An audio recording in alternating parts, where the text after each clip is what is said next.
to the Dick's Sporting Goods halftime report.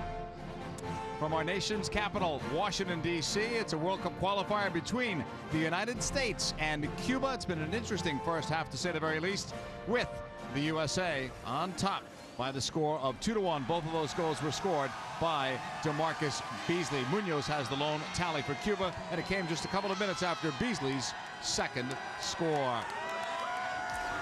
Time to check out CONCACAF in terms of World Cup qualifying. Remember that Trinidad and Tobago will take on Guatemala tonight. That'll be after our game. Those two teams tied earlier. TNT qualified for the very first time for that 2006 World Cup, and Guatemala is looking to get in for the first time. Standings-wise, John, everyone expected the U.S. to have no trouble in this round, but who's it going to be? Guatemala, you think, or Trinidad and Tobago? Well, right now, in terms of just the team shape, the organization, and really different players that are on the field that can make a difference, Guatemala seems to have that advantage over Trinidad and Tobago. Top two teams advancing to a final round. That is Group 1, with that other game going on later tonight. In terms of Group 2, Mexico and Jamaica scoreless in the first half of play. Canada and Honduras later, and De Rosario and Cirio are suspended for this game, so that's tough for Canada, especially having to go into Honduras and get a result.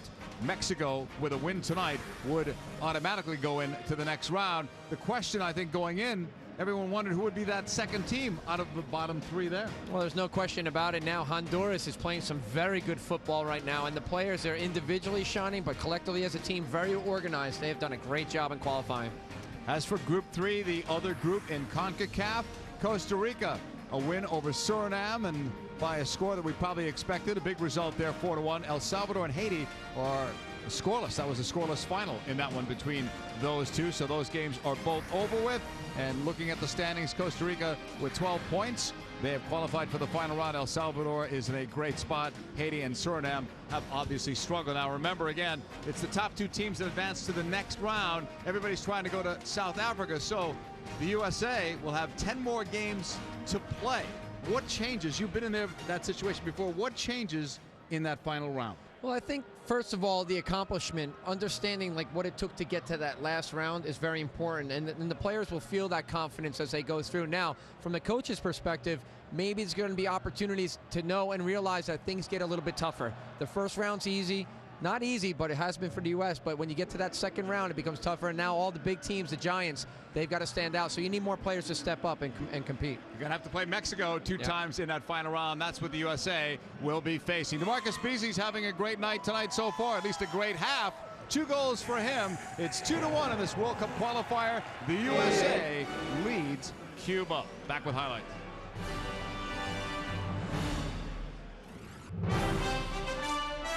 This halftime report is brought to you by Dick's Sporting Goods. Every season starts at Dick's.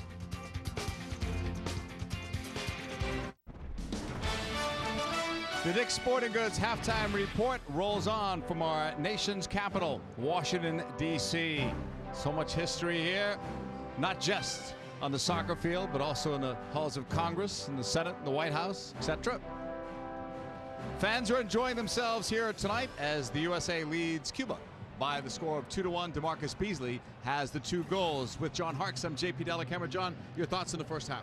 Well, I think that the U.S. started brightly, and of course, it's really important that DeMarcus Beasley, they talk about the sharpness and can he come back from it. Now he answers with 2 goals. The last time he did that was in June of 2007, where he had 2 goals. So it's a good, bright start, but they've got to be careful. They should not be able to have too much slack defending there that allows Munoz to get back into this game in Cuba. And you will see some of the best of DeMarcus Beasley on our Panasonic Viera game shots.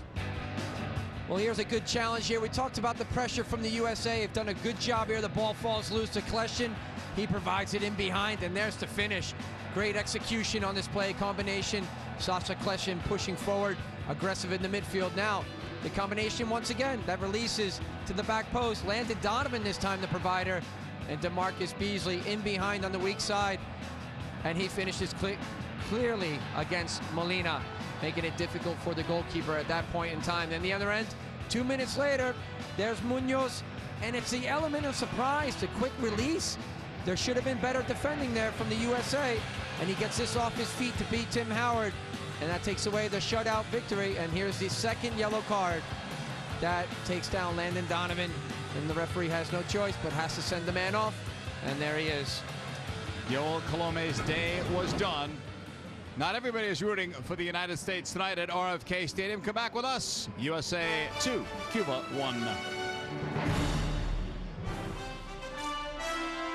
This halftime report is brought to you by Dick's Sporting Goods. Every season starts at Dick's.